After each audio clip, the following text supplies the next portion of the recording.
लूका उसका 10 अध्याय उसकी 30 आयत यहाँ पे लिखा है, यीशु ने उत्तर दिया, एक मनुष्य यरूशलेम से यरीहो को जा रहा था कि डाकुओं ने घेर कर उसके कपड़े उतार लिए और मार पीट कर उसे अधमरा छोड़कर चले गए। हालेलुया। इस स्टोरी को, इस दृष्टांत को आपने बहुत बार पढ़ा होगा और जितनी बार भी हम इसको पढ़ते हैं उतनी ही बार परमेश्वर अलग अलग चीज़ें, अलग अलग बातें जो है वो हमें सिखाता है। हालेलुया। यहाँ पे हम देखते हैं कि एक व्यक्ति जो था वो यरूशलेम से यरीहो को जा रहा था। हालेलुया। यरूशलेम से कहाँ जा रहा था? यरीहो को जा रहा था। और बाइबल कहती है कि जब वो रास्ते में ही था तो डाकुओं ने क्या किया, उससे घेर लिया और उसके कपड़े उतार कर उसे मारा पीटा और अधमरा छोड़कर चले गए। हालेलुया। खुदावंद ने यहाँ पे एक दृष्टांत बताया, एक स्टोरी बताई है। हालेलुया। अगर हम इसको अपने आत्मिक जीवन के साथ देखें तो ये एक रियल स्टोरी है। हालेलुया। हमारे आत्मिक जीवन के लिए एक ये सच्ची घटना है। बाइबल कहती है यरूशलेम का मतलब क्या होता है? यरूशलेम का मतलब क्या है? वो व्यक्ति कहाँ से जा रहा था? यरूशलेम से यरीहो को जा रहा था। यरूशलेम का मतलब क्या है जी? वो तो बैतलहम का है। हालेलुया। यरूशलेम का मतलब होता है ऊंचा स्थान, आशीष का स्थान। हालेलुया। शांति का स्थान। क्या मतलब है यरूशलेम का? ऊंचा स्थान, आशीष का स्थान, शांति का स्थान। हालेलुया। और यरीहो का मतलब होता है एक ऐसा स्थान जो आपके दिमाग में बना हुआ है, जो असली नहीं है। हालेलुया। और बाइबल कहती है कि वो व्यक्ति जो था वो यरूशलेम से कहाँ को जा रहा था? यरीहो की ओर जा रहा था। हालेलुया। जब भी एक विश्वासी अपनी विश्वासी वाली जिंदगी को छोड़कर, हालेलुया, जब भी एक विश्वासी अपनी ऊंची जिंदगी को छोड़कर, उस आशीष के स्थान को छोड़कर, उस शांति के स्थान को छोड़कर जब नीचे की ओर जाता है तो बाइबल कहती है कि उसकी लाइफ के ऊपर क्या होता है? अटैक होता है। हालेलुया। ये व्यक्ति भी क्या था? यरूशलेम क्या था? एक ऊंचा स्थान था और यरीहो क्या था? एक नीचे वाला स्थान था। और बाइबल कहती है वो व्यक्ति ऊंचे स्थान को छोड़कर कहाँ जा रहा था? नीचे की ओर जा रहा था। जब वो व्यक्ति ऊंचाई को छोड़कर, ऊंचे प्लेस को छोड़कर जब वो नीचे जा रहा था, जब वो रास्ते में था, तो उसकी जिंदगी के ऊपर, उसकी लाइफ के ऊपर क्या हुआ? डाकुओं की ओर से अटैक हुआ। हालेलुया। और बाइबल कहते हैं कि सेम जैसे ही एक विश्वासी अपनी आत्मिक जीवन को छोड़कर अपने प्रार्थना वाले जीवन को छोड़कर, अपने ऊंचे वाले जीवन को छोड़कर जब वो नीचे की ओर जाना शुरू कर देता है तो उसकी जिंदगी के ऊपर क्या होता है? अटैक होता है। हालेलुया। जब वो अपने ऊंचे वाले स्थान को छोड़कर, उस शांति के स्थान को छोड़कर, कह सकते उस महिमा में स्थान को छोड़कर जब वो नीचे की ओर जाता है, जब उसका प्रार्थना का लेवल कम होता है, उसका उपवास का लेवल जब एक विश्वासी का कम होना शुरू हो जाता है, तो उसकी जिंदगी के ऊपर क्या होता है? अटैक होता है। हालेलुया। हालेलुया। सेम ऐसे ही इस व्यक्ति के ऊपर जो खुदावंद ने ये स्टोरी हमें एक दृष्टांत के रूप में हमारे आत्मिक जीवन के बारे में बताया है, इस व्यक्ति के ऊपर भी अटैक हुआ, क्योंकि इसने ऊंचे वाले स्थान को छोड़कर किसको चुना था?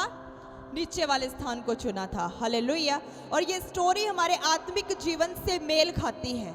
और बाइबल कहते हैं कि जब एक विश्वासी अपने ऊंचे वाले स्थान को छोड़कर नीचे जाता है तो उसकी जिंदगी के ऊपर भी अटैक होता है शैतान की ओर से। हालेलुया। बाइबल कहती है जो आपकी जिंदगी है वो आपकी रिस्पॉन्सिबिलिटी है। आपने विश्वास किया, खुदावंद ने आपको उधार दिया। हालेलुया। अब आपकी जो जिंदगी है, आपका जो जीवन है, जो खुदावंद ने आपको दिया है, वो किसकी रिस्पॉन्सिबिलिटी है? आपकी। किसकी है? बोलो सॉरी, मेरी। किसकी रिस्पॉन्सिबिलिटी है? मेरी रिस्पॉन्सिबिलिटी है, परमेश्वर की नहीं है। हालेलुया। जब परमेश्वर आपको उधार देता है तो वो आपको ताकत भी देता है कि आप पाप से क्या रहे? दूर रहे। आप नशे से क्या रहे? दूर रहे। आप गलत संगति से क्या रहे? दूर रहे। हालेलुया। शैतान को डांटने की ताकत वो आपको देता है, पाप से लड़ने की ताकत परमेश्वर आपको देता है। हालेलुया। अब उस ताकत का इस्तेमाल किसको करना है?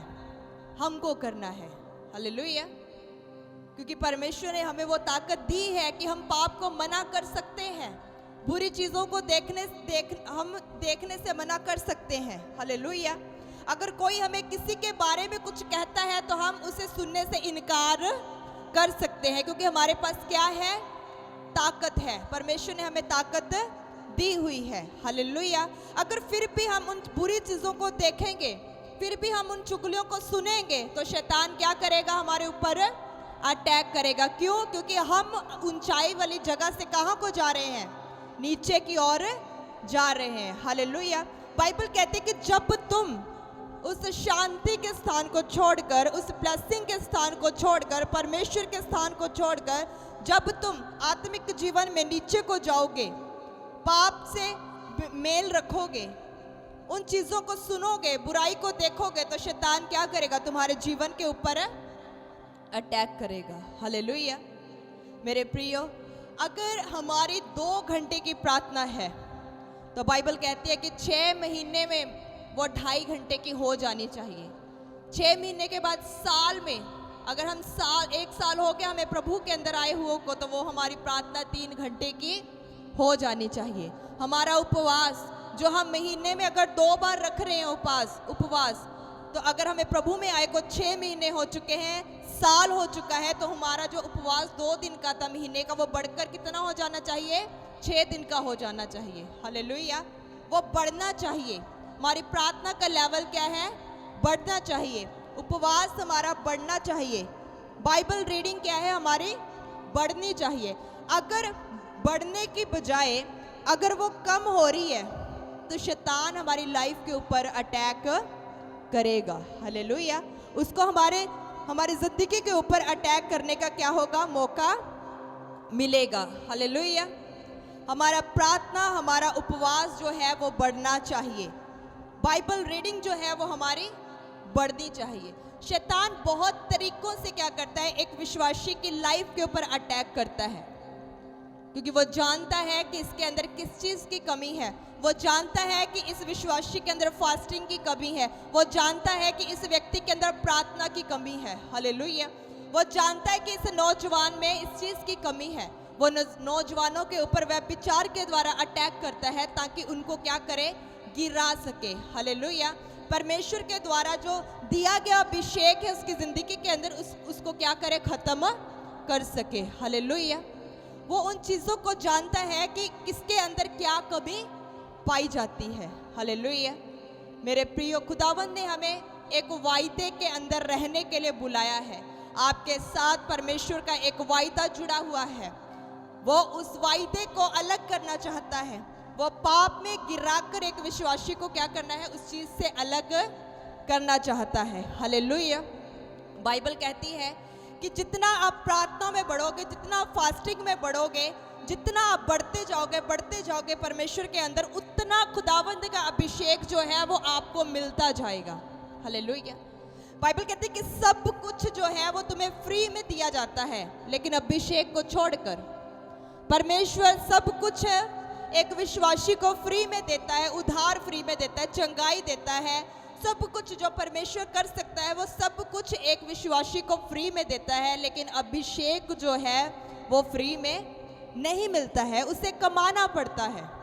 जब तुम कमाओगे उस अभिषेक को, कैसे कमाओगे? प्रार्थना के द्वारा। जितना तुम परमेश्वर के साथ बैठोगे, जितना तुम्हारा परमेश्वर के साथ रिश्ता गहरा होगा, जितनी तुम्हारी उपवास होगी, तुम उपवास में बढ़ोगे, बाइबल रीडिंग में बढ़ोगे, परमेश्वर से अपने रिश्ते को जितना तुम गहरा स्थापित करोगे, बाइबल कहती है उतना अभिषेक के अंदर भी बढ़ते जाओगे। जब एक विश्वासी के ऊपर अभिषेक परमेश्वर के द्वारा आ जाता है और उसमें वो बढ़ता है, तो बाइबल कहते हैं कि उस अभिषेक के द्वारा क्या होता है, पुराने से पुराने पाप, पुराने से पुराने श्राप के बंधन जो होते हैं वह टूट जाते हैं। हालेलुया। फिर उसे ले हैंड करवाने की ज़रूरत नहीं पड़ती, उसे प्रार्थना करवाने की ज़रूरत नहीं पड़ेगी, क्योंकि वो अभिषेक के साथ भरा हुआ है। जब वो अपने लिए प्रार्थना करेगा, दूसरों के लिए प्रार्थना करेगा, तो बाइबल कहती है उस अभिषेक के कारण तेरा हर एक जुआ जो है वो तोड़ डाला जाएगा। Hallelujah, hallelujah. दाऊद जो था वो छोटा था, उसका जीवन जो था वो पाप से दूर था, पाप उसके जीवन का हिस्सा नहीं था। परमेश्वर की निगाह उसके ऊपर हुई। वो परमेश्वर को इतना जानता नहीं था, इतना परमेश्वर को नहीं जानता था, लेकिन परमेश्वर ने उसके जीवन को देखा, उसके हृदय को देखा और परमेश्वर ने उस व्यक्ति को चुना। हालेलुया। बाइबल कहते हैं कि उसका जब अभिषेक किया गया तो उसके भाइयों के मध्य में उसका अभिषेक किया गया। हालेलुया। और जब दाऊद का अभिषेक हुआ और खुदावंद का अभिषेक जब उसके ऊपर आया तो वो उस अभिषेक के अंदर बढ़ता गया। जब तक वो बड़ा हुआ, वो बढ़ता गया उस अभिषेक के अंदर। उसने अपने अभिषेक को कम होने नहीं दिया। बाइबल कहते हैं उसने जितनी भी लड़ाइयाँ लड़ी सब की सब उसने जीती। कारण क्या था? अभिषेक। हालेलुया। वो अपने प्रार्थना वाले लेवल से कम ना हुआ, बल्कि बढ़ता गया। Hallelujah, hallelujah. अगर हम खुदावंद के दिए हुए उस अभिषेक को अगर हम गलत इस्तेमाल करते हैं तो बाइबल कहती है कि जो व्यक्ति परमेश्वर के अभिषेक को गलत इस्तेमाल करता है उसे शर्मिंदगी का सामना करना पड़ता है। Hallelujah, hallelujah. परमेश्वर ने आपको अभिषेक दिया हुआ है और ये बात शैतान भी जानता है कि आपके ऊपर क्या है, खुदावंद का अभिषेक है। हालेलुया। और वो कोशिश करता रहेगा कि कैसे इस व्यक्ति को उस अभिषेक से नीचे गिराया जाए, कैसे इसका अभिषेक खराब किया जाए, कैसे इसको गिराया जाए, कैसे इसको पाप में गिराया जाए, कैसे इसको नशे में गिराया जाए, ताकि इसके ऊपर का जो अभिषेक है वो क्या हो जाए, खराब हो जाए। Hallelujah, hallelujah. बाइबल कहती है कि जब परमेश्वर अभिषेक देता है किसी को तो वो उससे वापस नहीं लेता। बढ़ाना और घटाना एक विश्वासी के हाथ में होता है कि उसने उस अभिषेक को बढ़ाना है या घटाना है। हालेलुया। शैतान को उसने अभिषेक दिया था, उससे वापस नहीं लिया, लेकिन शैतान ने क्या किया, पाप के द्वारा उस अभिषेक को गवा दिया। ऐसे ही परमेश्वर जब एक विश्वासी को अभिषेक देता है तो उससे वापस नहीं लेता, लेकिन जब विश्वासी जिसके पास खुदावंद का दिया हुआ अभिषेक है अगर वो पाप करता है तो वो अपने अभिषेक को गवा देता है। हालेलुया। और शैतान यही चाहता है कि आप अपने अभिषेक को गवा दे और आपको शर्मिंदगी का सामना करना पड़े। हालेलुया। वो आपको शर्मिंदा देखना चाहता है, वो हर एक विश्वासी को शर्मिंदा देखना चाहता है। और बाइबल कहती है कि आपके हाथ में है कि आपने उसे बढ़ाना है या घटाना है। हालेलुया। अगर हम बाइबल के अंदर दानियल की पुस्तक में देखें तो जब ये चिट्ठी निकाली गई कि 30 दिन तक राजा को छोड़कर किसी और के आगे विनती या प्रार्थना नहीं की जाएगी, तो दानियल ने समझ लिया था कि ये शैतान की क्या है, एक चाल है ताकि उसका अभिषेक जो है वो खराब होए। Hallelujah, hallelujah.